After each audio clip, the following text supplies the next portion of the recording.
The millionaire ফার্স্টলেন বইয়ের লেখক এমজে Dimarco এই বইটিতে বলেছেন, এই পৃথিবীতে যত মানুষই ধনী হয়েছেন তারা তিনটি পদ্ধতিতে ধনী হয়েছেন। ধরুন আপনি এখানে, আর এখানে রয়েছে আপনি যত সম্পদ চান সেই সমস্ত সম্পদ। এখন এখান থেকে আপনি যদি ওখানে যেতে চান তাহলে আপনার কাছে তিনটি রাস্তা রয়েছে। সবার প্রথমটি হলো সাইডওয়াক, যেই রাস্তা দিয়ে আপনাকে হেঁটে হেঁটে গন্তব্যে পৌঁছাতে হবে। এর পরেরটি হচ্ছে স্লো লেন, যেখানে আপনার স্পিড লিমিট থাকবে 30 কিলোমিটার/আওয়ার। আর সবার শেষেরটি হচ্ছে ফাস্ট লেন, যেখানে আপনি আনলিমিটেড স্পিডে যত দ্রুত ইচ্ছে গন্তব্যে পৌঁছাতে পারবেন। তো এখন আপনি কোন রাস্তা দিয়ে গন্তব্যে পৌঁছাতে চাইবেন? আমরা সবাই জানি আমরা কোন রাস্তা দিয়ে গন্তব্যে পৌঁছাতে চাইব, কিন্তু তার আগে আমি আপনাদের সাথে এটি একটু ক্লিয়ার করতে চাই এই প্রতিটি রাস্তার মানে কি। তো প্রথম রাস্তাটি হচ্ছে সাইডওয়াক। বেশিরভাগ লোয়ার মিডল ক্লাস লোকেরা এখানেই থাকেন। এদের দেখবেন নিজের টাকা পয়সার উপর কখনো কোনো কন্ট্রোলই থাকে না। এছাড়াও তারা টাকা পয়সাকে এমনভাবে খরচ করে যে এদেরকে দেখলে মনে হবে কাল নামে কোনো দিনই নেই। এদের কখনোই কোনো সেভিংস থাকে না। তারা এক স্যালারি থেকে আরেক স্যালারি পর্যন্ত চলতে থাকে, আর সবসময় সৃষ্টিকর্তার কাছে বলতে থাকে, সৃষ্টিকর্তা যদি আমাকে কিছু দিত। আমি আপনাদের আরো একটা ইন্টারেস্টিং কথা বলি, সব সাইড ওয়ার্কার লোক কিন্তু আবার গরিব নয়। কিছু সাইড ওয়ার্কার আবার এমনও হয় যাদেরকে বাইরে থেকে দেখলে আপনার কাছে ধনীই মনে হবে। আপনারা অনেক রিচ সেলিব্রিটিকে দেখবেন, তারা তো আসলে লাইফে অনেক টাকা ইনকাম করেছে, কিন্তু হঠাৎ করেই দেখবেন তারা ব্যাংকরাপ্ট হয়ে গিয়েছে। এটি এ কারণেই হয়েছে, তারা আসলে শুরু থেকে সাইড ওয়ার্কারই ছিল। তারা যেই পরিমাণ টাকা ইনকাম করেছে সব টাকাই বিভিন্ন জায়গায় তারা ফুর্তি করে উড়িয়ে ফেলেছে। তারা তাদের লাইফে অনেক টাকা তো কামিয়েছে ঠিকই, কিন্তু এর মানে এটি নয় তারা টাকার খুব ভালো ম্যানেজমেন্ট বোঝেন। এর মানে বিষয়টি এমন হলো, আপনি একজন সাইড ওয়ার্কারকে যত পরিমাণ টাকাই দেন না কেন, মাস শেষে তার হাতে কোনো টাকাই থাকবে না, আর কোনো না কোনো ভাবে তারা সারা জীবন গরিবই থেকে যাবেন, কারণ তাদের মেন্টালিটিটাই এমন। আর এই সাইডটিতেই পৃথিবীতে সবচেয়ে বেশি মানুষ বসবাস করে। যদি আপনিও একজন সাইড ওয়ার্কার হয়ে থাকেন তাহলে এখন আমি আপনাদেরকে তিনটা জিনিস বলতে যাচ্ছি, এই তিনটি জিনিস মাথা থেকে ঝেড়ে ফেলুন, আপনি সাইড ওয়ার্কে আর থাকবেন না। সবার প্রথম যেই জিনিসটি মাথা থেকে ঝেড়ে ফেলে দিতে হবে সেটি হচ্ছে লাক আমাকে ধনী করে দিবে।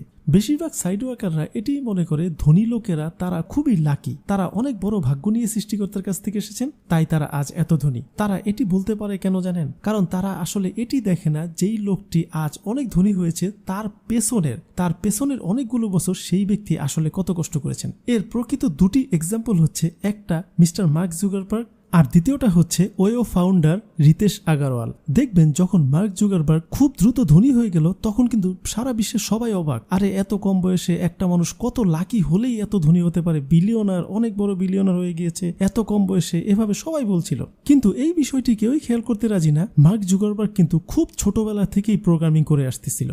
ঠিক একই সিচুয়েশন রিতেশ আগারওয়ালের। সেও বিলিয়নার হওয়ার আগে প্রচুর পরিমাণ পরিশ্রম করেছে, সেগুলো আপনারা অনলাইনে ঘাটাঘাটি করলেই পাবেন। কিন্তু সে যখন বিলিয়নার হয়ে গেল তখন সবাই তো অবাক, সবাই তো বলল তার অনেক বড় লাক। যাই হোক, সকল সাইড ওয়ার্কাররাই ধনীদের এভাবে করেই ভাবে তারা অনেক বেশি লাকি। এই লাকিটি বলে সে নিজের উপর থেকে চাপ কমিয়ে নেয়। সে আসলে নিজেকে একটা আজে বাজে বুঝ দিয়ে নিজেকে ভাবায়, না আমার কোনো দোষ নেই, তাদের লাক আছে আমার লাক নেই, তাই হয়তো আমি পারিনি।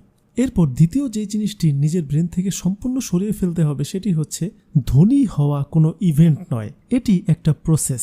এটি শুধুমাত্র একটা টাইম পিরিয়ডের উপরেই সম্ভব, এক নিমিষেই এটি কখনো হয় না। দেখুন, এই বিষয়টি কখনোই সম্ভব না। ধরুন আপনার কাছে একটা বড় কোম্পানি রয়েছে, আপনি সেটিকে আজকে বিক্রি করে দিলেন অন্য কোম্পানির কাছে এবং আপনি $1,000,000 মালিক হয়ে গেলেন। এটি শুধুমাত্র মানুষ স্বপ্নে চিন্তা করতে পারবে, বাস্তবে হয় না। যেই কোম্পানিগুলো এভাবে করে খুব দ্রুত ধনী হয়ে যাচ্ছে তাদের সেই কোম্পানিটি দাঁড়া করানোর পেছনে বহু বহু বছরের পরিশ্রম রয়েছে। আমাদের আরো একটা ধারণা রয়েছে এমন, আমাদের অ্যাকাউন্টে যদি কোনো একটা ভাবে বেশ অনেক $1,000,000 চলে আসে তাহলেই আমি ধনী হয়ে যাব। এই জিনিসটি বাস্তবে আসলে এভাবে করে হয় না। একটা প্রসেস অথবা সিস্টেমের উপর আপনার অনেকগুলো বছর দিন রাত অনেকগুলো কষ্ট করার পরে একটা কোম্পানি দাঁড়ায়। এরপর সেই কোম্পানিটি যখন অনেক পরিমাণ লাভে যায় তখনই সেই কোম্পানি থেকে আপনি অনেক টাকা ইনকাম করতে পারবেন, অথবা সেই কোম্পানিটিকে বিক্রি করে দিয়ে আপনি 1 বা 2 রাতের মধ্যেই আপনি কোটিপতি হয়ে যাবে। তাই এই পয়েন্টটি বলার মূল উদ্দেশ্য হলো, হঠাৎ করেই কেউ ধনী হতে পারবে না। ধনী হওয়ার বিষয়টি একটা টাইমের সাথে জড়িত, অনেকগুলো টাইম পরিশ্রমের মাধ্যমেই ধনী হওয়া সম্ভব। এরপর 3 নম্বর পয়েন্ট যেটি আপনার মাথায় রাখাই যাবে না সেটি হচ্ছে, অন্য কেউ আপনাকে ধনী হতে সাহায্য করবে অথবা অন্য কেউ আপনাকে ধনী করে দিবে। দেখুন, এই পৃথিবীতে হঠাৎ করে কেউ ধনী হতে পারবে না। ধরুন এরপরেও অনেক মানুষ কোটি টাকা লটারি জিতেও কিন্তু ধনী হয়, কিন্তু আপনি যদি অনলাইনে এগুলো ঘাটাঘাটি করেন তাহলে দেখবেন তারা এরপরে কয়েক বছরের মধ্যে এত গরিব হয়ে গিয়েছে যে আগের চেয়েও বেশি গরিব হয়ে গিয়েছে। আমি আপনাদের একটা সহজ এক্সাম্পল দিই। ধরুন একটা ভাঙ্গা বালতির মধ্যে, যেটির মধ্যে অনেকগুলো ফুটো রয়েছে, সেটিতে আপনি যত পরিমাণ পানি উপর থেকে ঢালেন না কেন সেটি দিন শেষে ফাঁকাই হয়ে যাবে। তো ঠিক এই জিনিসটি হয় আপনার টাকার সাথে। আপনার মাইন্ডসেট সেই বালতির মতো, যতক্ষণ পর্যন্ত আপনি আপনার ব্রেনের মাইন্ডসেটটিকে সঠিক না করবেন ততক্ষণ পর্যন্ত আপনার উপর যে যত টাকাই ঢালুক, আপনাকে যে যত টাকাই দেখ, আপনি দিন শেষে গরিব হয়েই যাবেন। তো অবশ্যই অন্যের হেল্পের আশায় বসে না থেকে নিজেকে নিজে স্ট্রং করার চেষ্টা করুন, নিজেকে নিজে ধনী বানানোর চেষ্টা করুন। তো এখন আমি আপনাদেরকে এটি বললাম সাইড ওয়াক থেকে কিভাবে বের হতে হবে। এরপর চলুন এটি জানা যাক স্লো লেনে আসলে কি হয়। এই লেনটি আগের লেনটির চেয়েও বেশি সেন্সেবল। বেশিরভাগ মিডল ক্লাস লোক এই রাস্তা দিয়েই হাঁটেন, যেমন ডাক্তার, ইঞ্জিনিয়ার, লয়ার, যত মিডল ক্লাস চাকরিজীবী রয়েছেন সব এই রাস্তা দিয়েই হাঁটেন।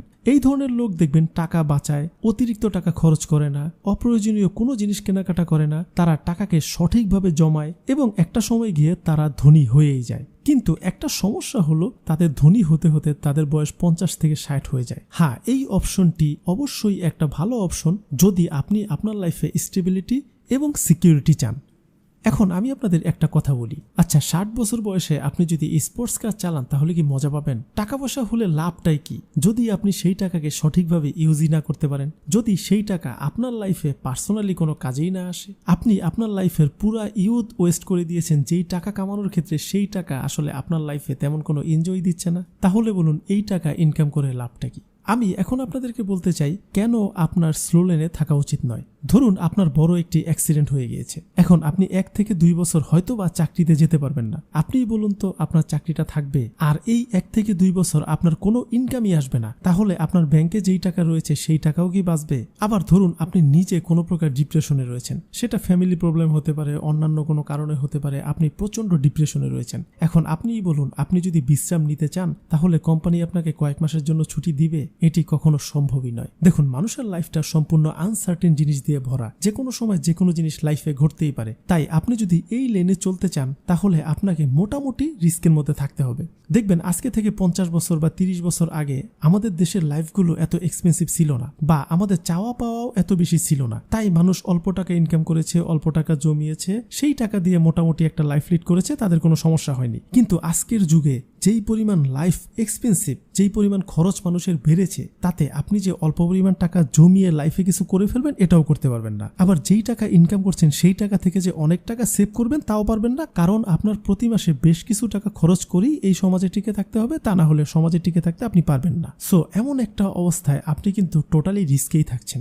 সো আপনি যদি এই স্লো লেনে না থাকতে চান তাহলে আপনার জন্য একমাত্র অপশন হচ্ছে এই ফাস্ট লেন। এই ফাস্ট লেনই সেই জায়গা যেখানে আপনি অনেক দ্রুত ধনী হতে পারবেন। আর আরেকটি কথা, আপনি যদি আপনার লাইফকে এনজয় করতে চান তাহলে আপনার এই লেনে থাকতেই হবে। তো চলুন এখন এটি ক্লিয়ার করা যাক এই ফাস্ট লেনে কিভাবে আপনি আসতে পারেন। দেখুন, আপনি কোন কাজটি করে ফাস্ট লেনে আসবেন সেটি তো আমি আপনাদেরকে বলতে পারবো না, কিন্তু আপনাদের মাইন্ডসেটটা আমি ক্লিয়ার করে দিতে পারবো। আপনি যেই কাজেই এক্সপার্ট সেই কাজ দিয়ে কিভাবে ফাস্ট লেনে আসতে পারেন। দেখুন, ফাস্ট লেনের মানুষজন তারা এমন ভাবে টাকা ইনকাম করে, তারা যদি ঘুমিয়েও থাকে তাদের টাকা অটোমেটিক তাদের পকেটে আসতেই থাকে। ধরুন রফিক সাহেব 30,000 টাকা বেতনে একটা চাকরি করেন। এখন তিনি 30,000 টাকা বেতনে চাকরি করেন তো ঠিকই, কিন্তু মাস শেষে 30,000 টাকা খরচ করে তার হাতে কিছুই থাকে না। তিনি চিন্তা করলেন ফার্স্ট লেনে তাকে যে করেই হোক আসতে হবে। তাই তিনি একটা বুদ্ধি করে অ্যান্ড্রয়েড অ্যাপ কিভাবে ডেভেলপ করা যায় তার একটা কোর্স ইউটিউব থেকে দেখে দেখে ফ্রি শিখে ফেলেন। এবং এই জিনিসটা শেখার জন্য তার 1টা বছর চলে যায়, কারণ সে অফিস থেকে ফিরতে ফিরতে 5টা থেকে 6টা বেজে যায়। তারপর সে একটু একটু করে টাইম দেয় সেই অ্যান্ড্রয়েড অ্যাপ ডেভেলপ কিভাবে করা যায় সেটি শেখার পেছনে। এই শিখতে শিখতে তার টোটাল মিলে 1 বছর লেগে যায়। 1 বছর পর সে তার মন মতো একটা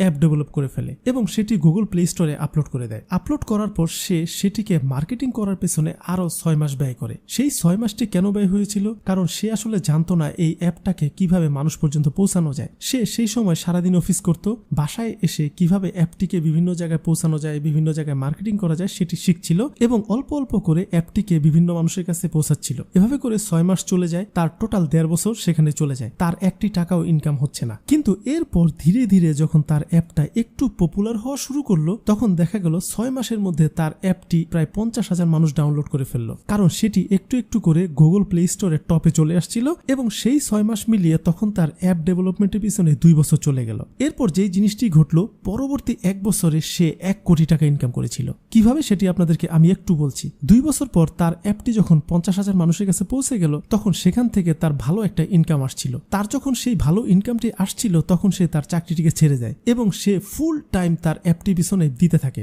এরপর দেখা যায় তার কাছে প্রচুর পরিমাণ টাকাও আসতে থাকে। সে সেই টাকাকে ইনভেস্ট করে আরো বেশি পরিমাণ অ্যাপটাকে প্রমোট করে আরো হিউজ মানুষের কাছে ছড়িয়ে দেয় এবং ডাউনলোড করে ফেলে মানুষ। এরপর দেখা যায় 1 বছরের মধ্যে সে কোটি টাকা ইনকাম করে, আর তারপর তো সে করতেই থাকবে। এখন দেখুন, সেই ব্যক্তি সারাদিন অফিস করার পর বাসায় এসে প্রচুর পরিমাণ কষ্ট করে আবার সে অ্যাপ ডেভেলপমেন্ট শিখেছে। সে সেটি কেন শিখেছে? কারণ সে জানতো তার এই চাকরি করে তার যদি কোটি টাকা ইনকাম করতে হয় তাহলে তার অনেক অনেক সময় লাগবে এবং সেই সময় যেতে যেতে তার বয়স অনেক হয়ে যাবে। তাই সে বুদ্ধি করে এমন একটা রাস্তা বের করলো যেই রাস্তাতে চলে সে মাত্র 3 বছরের মধ্যে কোটিপতি হয়ে গিয়েছে। আর এটি হচ্ছে এই ফাস্ট লেনের ম্যাজিক, যেখানে আপনি আনলিমিটেড স্পিডে টাকা ইনকাম করতে পারবেন। যাই হোক, আমি তো অ্যাপ ডেভেলপমেন্ট নিয়ে একটা এক্সাম্পল আপনাদেরকে দিলাম। আপনারা যেই সেক্টরে রয়েছেন, ধরুন আপনি একটা চাকরি করেন, কিন্তু আপনি বাসায় এসে চাকরির পরে আপনি এই জিনিসটি শিখছেন কিভাবে চীন থেকে কম টাকায় প্রোডাক্ট আপনার সিটিতে আনা যায়। আপনি সেই জিনিসটি বসে বসে শিখছেন এবং 6 মাস 9 মাস 1 বছর যখন আপনি শিখে ফেললেন, তখন আপনি এই সেক্টরের মেইন জায়গাগুলোকে আপনি চিনে ফেললেন। ব্যাস, এটি আপনার সম্পদ। এরপর আপনি যেটি করলেন, চীন থেকে 2-4টা করে স্যাম্পল এনে আপনি আপনার সিটিতে দেখানো শুরু করলেন। সেখান থেকে আপনি হিউজ অর্ডার পেতে পারেন এবং এভাবে করে আপনি একজন হোলসেলার হয়ে যেতে পারেন। পাশাপাশি আপনি আপনার কান্ট্রির একজন ইম্পোর্টার হয়ে যেতে পারেন। আবার ধরুন আপনি ফেসবুকে কোনো একটা প্রোডাক্ট বিক্রি করতে চান। আপনি আপনার অফিসের পাশাপাশি বা পড়াশোনার পাশাপাশি আপনি ফেসবুক মার্কেটিংটাকে খুব ভালো করে শিখলেন। হ্যাঁ, ফেসবুক মার্কেটিং একটা টাফ জিনিস, বললেই তো আর হয়ে যাবে না। আপনি 1 বছর বা 2 বছর খুব মনোযোগ দিয়ে এই বিষয়টাতে এক্সপার্ট হয়ে গেলেন। এরপর আপনি আপনার সুবিধা মতো ফেসবুক পেজে প্রোডাক্ট সেল করা শুরু করলেন। তারপর আপনি যখন একজন এক্সপার্ট, তখন দেখবেন 1 বছর বা 2 বছরের মধ্যেই আপনি কোটিপতি হয়ে যেতে পারবেন। যাই হোক, এগুলো তো ছোট ছোট কিছু এক্সাম্পল যেগুলো আমি আপনাদেরকে দিলাম। আপনি যেই কাজটি এখন করছেন সেই সেক্টরে কিভাবে করে আপনি কোটিপতি হতে পারেন সেই ওয়েগুলোকে খুঁজে বের করতে থাকুন। এখন আমি আপনাদেরকে একটা ইনকাম সোর্স বলি, সেটি হচ্ছে আমি যে ইউটিউবিং করি, এই ইউটিউবিং আপনারাও করতে পারেন। দেখুন, ভিডিও স্ট্রিমিং এর চাহিদা দিনকে দিন বেড়েই চলছে। প্রচুর পরিমাণ ভিডিও কনজিউম হয় এই ইউটিউব থেকে। আর আরেকটা বিষয় হচ্ছে, ইউটিউবের জন্য খুব একটা কস্ট নেই। আপনার হাতের মোবাইলটা হলেও ইউটিউবিং শুরু করা যায়। এখন আপনি আমাকে একটা কোশ্চেন করতে পারেন, ভাই ইউটিউবিং করা কি সহজ? না, বিলিভ মি, ইউটিউবিং অনেক কঠিন কাজ। দেখতে যতটা সহজ মনে হয়, বিষয়টা আসলে এমন না। আপনি যেমন একটা মাছের খামার দিতে গেলে সেই মাছের খামার নিয়ে আপনাকে অনেক স্টাডি করতে হবে। তারপর আপনি যখন মাছের খামারটি দিয়ে দিবেন, তখন দেখবেন আপনি বিভিন্ন রকম সমস্যায় পড়তে থাকবেন। মাছ মারা যাচ্ছে, মাছ বড় হচ্ছে না, পানি ঘোলা হয়ে যাচ্ছে, এইরকম হাজারো সমস্যায় পড়তে থাকবেন।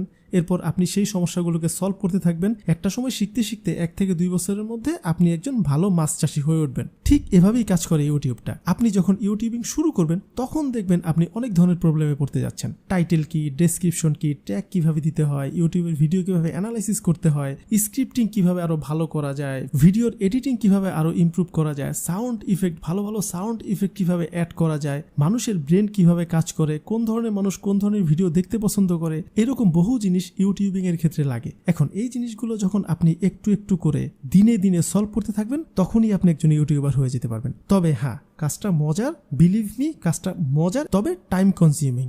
টাইম লাগবেই লাগবে।